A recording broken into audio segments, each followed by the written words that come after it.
Durante más de un siglo, la forma de una locomotora de vapor fue casi sagrada. Cabina atrás, caldera delante, chimenea al frente marcando el camino y la tripulación refugiada detrás del fuego, observando la vía a través de humo, vapor y chispas. Desde las primeras máquinas del siglo XIX hasta los gigantes finales del vapor norteamericano, esa disposición se repitió con una constancia casi dogmática. Por eso, cuando comenzaron a circular fotografías de una locomotora estadounidense que parecía ir marcha atrás, muchos ingenieros pensaron que se trataba de un error, una imagen invertida o una broma mal explicada. Pero no lo era. Aquella máquina existía, funcionaba y, contra toda lógica aceptada, se convirtió en una de las locomotoras de vapor más eficaces jamás construidas. Su nombre genérico fue Cab Forward, y solo una compañía se atrevió a adoptarla de forma sistemática: Southern Pacific. Para entender por qué alguien colocaría la cabina delante de la caldera, con el fuego y el vapor extendiéndose detrás como una cola metálica, hay que olvidar durante un momento todo lo que parece obvio sobre el diseño ferroviario y trasladarse mentalmente a uno de los entornos más hostiles en los que un tren ha tenido que operar de forma regular. Ese entorno no era un desierto ni una llanura infinita, sino una barrera montañosa concreta, brutal y persistente. La Sierra Nevada de California. A principios del siglo XX, la línea principal de Southern Pacific cruzaba estas montañas a través del Paso Donner, a más de 2.100 metros sobre el nivel del mar. No era solo una cuestión de altura, sino de combinación letal de factores. Pendientes largas y constantes que alcanzaban el 2,2%, curvas cerradas, inviernos extremos y un volumen de tráfico que no permitía interrupciones prolongadas. El ferrocarril no podía darse el lujo de cerrar durante meses, porque esa línea era una arteria vital que conectaba la costa del Pacífico con el resto del país. Para mantener la vía operativa durante el invierno, Southern Pacific había construido kilómetros y kilómetros de galerías de protección contra la nieve. Eran estructuras de madera cerradas, auténticos túneles improvisados que cubrían la vía durante decenas de kilómetros consecutivos. Su función era evitar avalanchas y acumulaciones de nieve de hasta 9 metros de altura. Y en ese aspecto funcionaban. El problema era lo que ocurría dentro de ellas. Una locomotora de vapor convencional, quemando combustible de forma continua mientras ascendía una pendiente pronunciada, llenaba esas galerías cerradas con humo, gases y calor. La ventilación era mínima, la visibilidad se reducía a casi nada y la temperatura podía superar con facilidad los 50 grados centígrados. La tripulación situada detrás de la caldera quedaba atrapada en la peor zona posible, respirando gases tóxicos durante kilómetros sin posibilidad de escapar. No se trataba de incomodidad, era una cuestión de supervivencia. Existen registros de maquinistas y fogoneros que colapsaron por agotamiento térmico, de trenes detenidos porque la tripulación no podía continuar y de muertes por asfixia en plena operación. Southern Pacific intentó soluciones parciales: ventiladores, equipos de respiración primitivos, reducciones de velocidad. Ninguna resolvía el problema de raíz. El humo tenía que ir a algún sitio, y dentro de una galería cerrada solo había una dirección posible. Mientras tanto, las exigencias operativas no disminuían. Los trenes de mercancías que cruzaban el Paso Donner podían superar con facilidad las 1.300 toneladas métricas, y necesitaban un esfuerzo de tracción enorme y sostenido para ascender las rampas sin detenerse. La compañía ya utilizaba locomotoras articuladas de gran tamaño, máquinas complejas y potentes, pero el problema del humo persistía, porque la arquitectura básica seguía siendo la misma. La clave del giro conceptual apareció donde menos se esperaba, en el tipo de combustible. Southern Pacific había adoptado de forma temprana el uso de petróleo en lugar de carbón, debido a la abundancia de yacimientos en California y a la mala calidad del carbón disponible localmente. Esta decisión, tomada inicialmente por motivos económicos y logísticos, abrió una puerta inesperada. A diferencia del carbón, el petróleo no necesita ser transportado físicamente hasta el hogar mediante una pala. Puede bombearse a través de tuberías, sin importar la orientación ni la distancia. Ese detalle aparentemente menor permitió que alguien formulara una pregunta que hasta entonces nadie se había atrevido a hacer en serio. ¿Y si el problema no fuera el humo, sino dónde se sienta la tripulación? Si el fuego está detrás y el humo fluye hacia atrás, colocar la cabina delante de la caldera cambiaría por completo las condiciones de trabajo. La tripulación estaría en aire relativamente limpio, con visibilidad directa de la vía, mientras el humo y los gases quedarían confinados detrás, alejándose del personal. La idea era tan simple que resultaba ofensiva para la tradición ferroviaria. También parecía peligrosamente ilógica.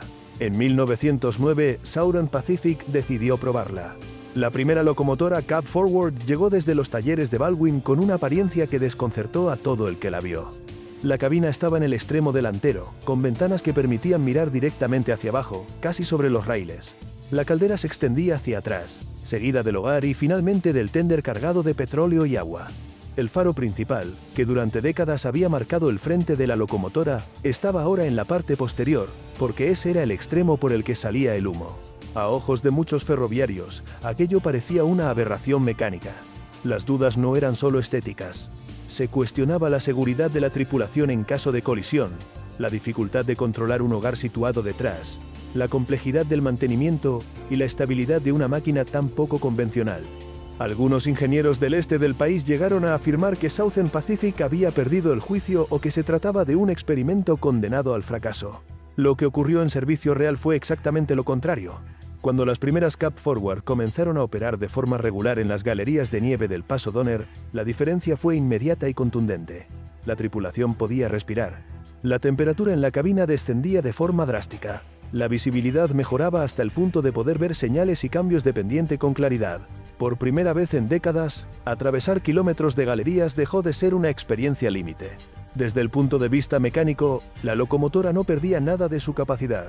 El esfuerzo de tracción se mantenía. La estabilidad era comparable a la de una máquina convencional y el consumo de combustible no empeoraba. De hecho, en algunos aspectos operativos, la eficiencia mejoraba gracias a una conducción más precisa y menos interrupciones forzadas. Southern Pacific no tardó en entender que no estaba ante una curiosidad, sino ante una solución específica para un problema específico. Y en lugar de abandonar la idea tras el primer éxito, decidió llevarla hasta sus últimas consecuencias. En los años siguientes, la compañía encargó versiones cada vez más grandes y potentes de la Cab Forward, adaptadas al aumento constante de las cargas y a las exigencias de un tráfico que no dejaba de crecer. Aquellas locomotoras que al principio parecían una rareza casi cómica, se transformaron en la columna vertebral del tráfico pesado a través de la Sierra Nevada. Lo que había comenzado como una respuesta desesperada a un problema mortal, estaba a punto de convertirse en una de las familias de locomotoras de vapor más poderosas y especializadas jamás construidas. Y lo más desconcertante de todo era que funcionaban tan bien que nadie dentro de Southern Pacific quería volver atrás, aunque el resto del país siguiera mirando el diseño con desconfianza. Porque a veces, en ingeniería, la solución correcta no es mejorar lo existente, sino darle la vuelta completa. Una vez que Southern Pacific comprobó que la disposición Cab Forward no solo resolvía el problema del humo, sino que además mejoraba de forma tangible la operación diaria en el Paso Donner, la compañía tomó una decisión poco habitual en el conservador mundo ferroviario estadounidense: dejar de tratarla como un experimento y convertirla en un estándar propio. Esa determinación marcó una diferencia fundamental respecto a otros intentos aislados de diseños poco convencionales, porque aquí no se buscaba demostrar una idea, sino construir un sistema completo alrededor de ella. A lo largo de las décadas siguientes, Southern Pacific desarrolló una serie continua de locomotoras Cab Forward cada vez más grandes, más pesadas y más potentes, culminando en clases articuladas que rivalizaban directamente con los gigantes del vapor del resto del país. Estas máquinas no estaban pensadas para exhibición ni para romper récords simbólicos, sino para cumplir una misión diaria extremadamente concreta: mover trenes de mercancías masivos a través de un entorno donde el error humano o mecánico podía tener consecuencias graves. El corazón de estas locomotoras seguía siendo el mismo principio básico, pero llevado a un nivel industrial extremo. Al utilizar combustible líquido, el hogar podía alimentarse mediante inyectores y válvulas, lo que permitía mantener un control preciso del fuego, incluso cuando éste se encontraba a más de 20 metros detrás de la cabina. La comunicación entre maquinista y fogonero se realizaba mediante señales acústicas y visuales, y con el tiempo se perfeccionaron procedimientos que hacían el trabajo sorprendentemente fluido, pese a la separación física. Desde el punto de vista de la conducción, la experiencia era radicalmente distinta a cualquier otra locomotora de vapor. El maquinista, situado en el extremo delantero, tenía una visibilidad directa y constante de la vía, algo casi desconocido en una época en la que el humo solía ser un compañero permanente.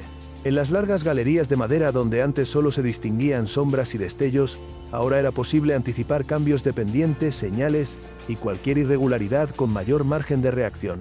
Esa mejora en la visibilidad se tradujo rápidamente en una mayor seguridad operativa, menos frenadas de emergencia, menos errores de cálculo y una reducción clara de incidentes relacionados con la pérdida de orientación dentro de los túneles de nieve. Aunque estas mejoras rara vez aparecían en los informes públicos, dentro de la compañía eran bien conocidas y valoradas, porque afectaban directamente a la continuidad del servicio y a la salud de las tripulaciones. Las clases más avanzadas de Cap Forward alcanzaron cifras de potencia que las situaban entre las locomotoras de vapor más impresionantes jamás construidas. Algunas unidades superaban con holgura los 4.000 caballos de fuerza indicados y desarrollaban esfuerzos de tracción capaces de mover trenes de más de 2.000 toneladas métricas en pendientes sostenidas, algo que en otras redes requería el uso simultáneo de varias locomotoras convencionales. Todo ello se lograba sin comprometer la carga por eje, un factor crítico en una infraestructura montañosa y sometida a condiciones climáticas extremas.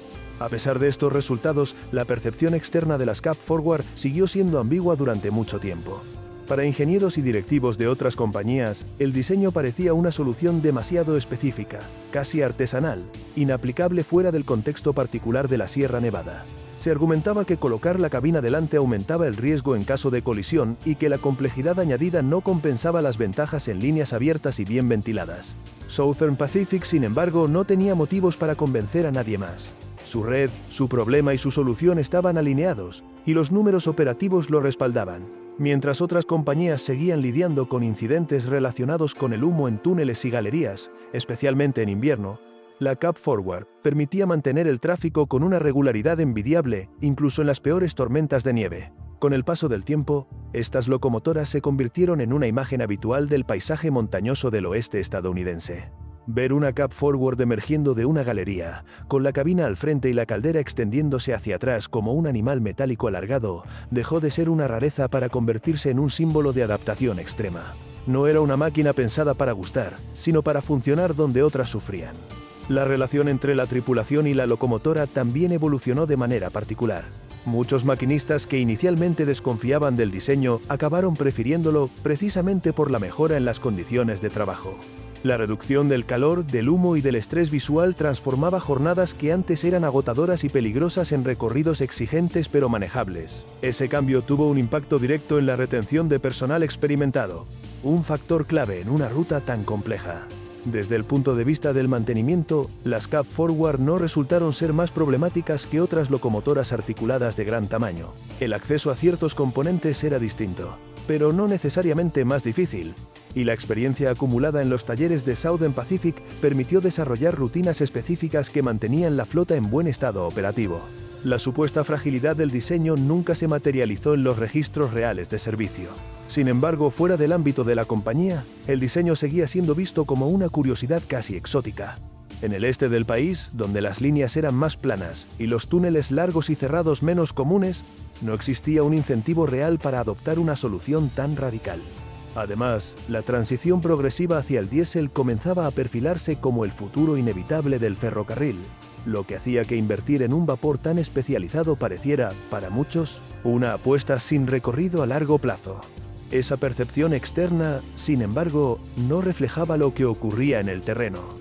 Mientras el debate sobre el futuro del vapor avanzaba en despachos y conferencias, las Cap Forward seguían cumpliendo su misión diaria, arrastrando tren tras tren a través de uno de los pasos montañosos más difíciles del continente. Su eficacia no dependía de tendencias tecnológicas globales, sino de una comprensión profunda del entorno en el que operaban. Con cada invierno superado sin incidentes graves, con cada tonelada transportada a través de la Sierra Nevada, el diseño demostraba que la ingeniería no siempre debe aspirar a la universalidad. A veces, la solución óptima es aquella que se adapta de forma extrema a un problema extremo. Aunque eso signifique romper con décadas de tradición y aceptar que el resultado será, inevitablemente, extraño a los ojos de quienes no conocen ese contexto. Y mientras estas locomotoras seguían trabajando casi en silencio, ajenas a su fama de rareza, el mundo ferroviario avanzaba hacia una transformación que acabaría poniendo fin al vapor en casi todas partes. Esa transición, sin embargo, no haría que las Cap Forward parecieran un error, sino algo muy distinto. El último gran ejemplo de hasta dónde podía llegar el vapor, cuando se lo llevaba exactamente al lugar para el que había sido creado.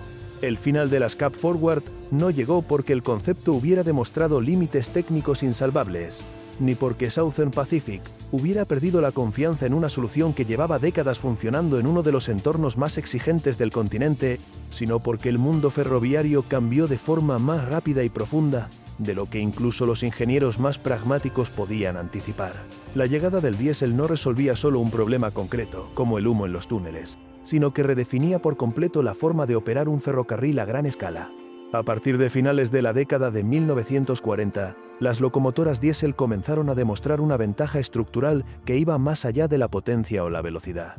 Eliminaban la necesidad de combustible sólido o líquido en grandes cantidades visibles, reducían de forma drástica los tiempos de preparación, requerían menos personal y, sobre todo, no producían humo.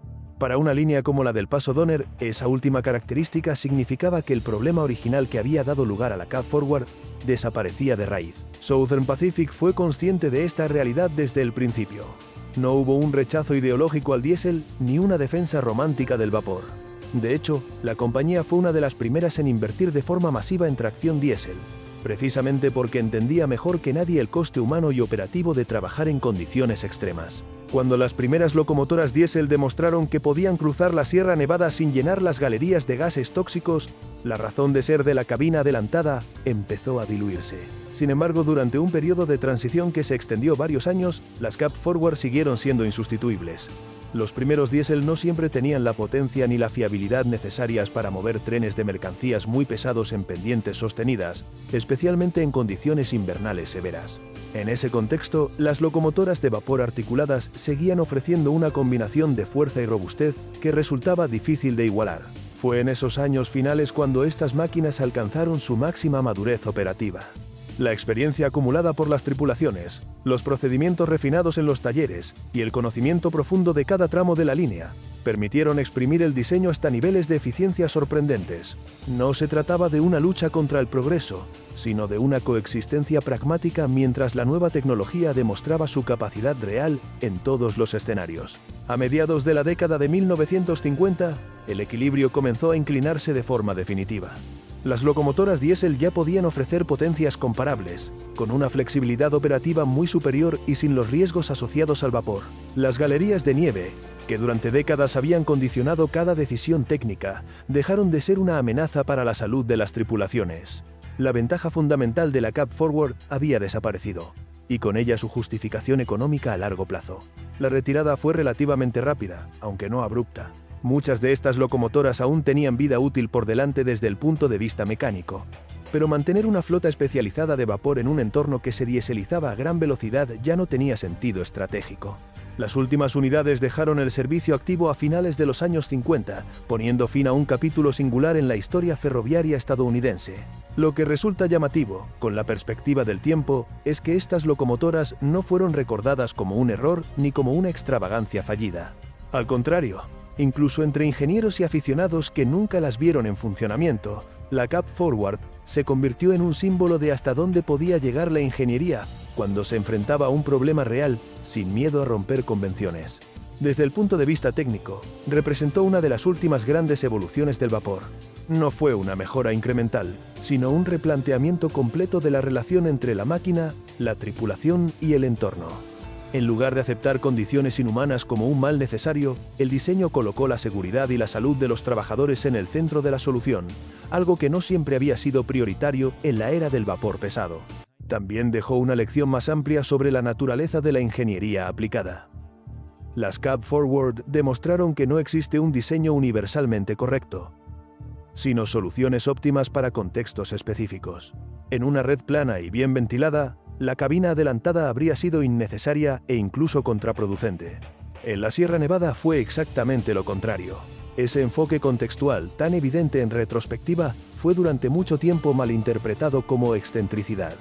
Hoy, solo un puñado de estas locomotoras ha sobrevivido en museos y colecciones, preservadas como testimonio de una época en la que el vapor aún podía reinventarse. Al observarlas detenidamente, resulta imposible no sentir cierta extrañeza inicial, porque desafían una imagen mental profundamente arraigada de cómo debe verse una locomotora. Pero esa misma incomodidad visual es la prueba de que el diseño no nació para agradar, sino para resolver un problema concreto de la forma más directa posible. En retrospectiva, la Cab Forward ocupa un lugar único en la historia del ferrocarril estadounidense. No fue la más rápida, ni la más potente en términos absolutos, ni la más numerosa. Fue, sin embargo, una de las más honestas desde el punto de vista ingenieril.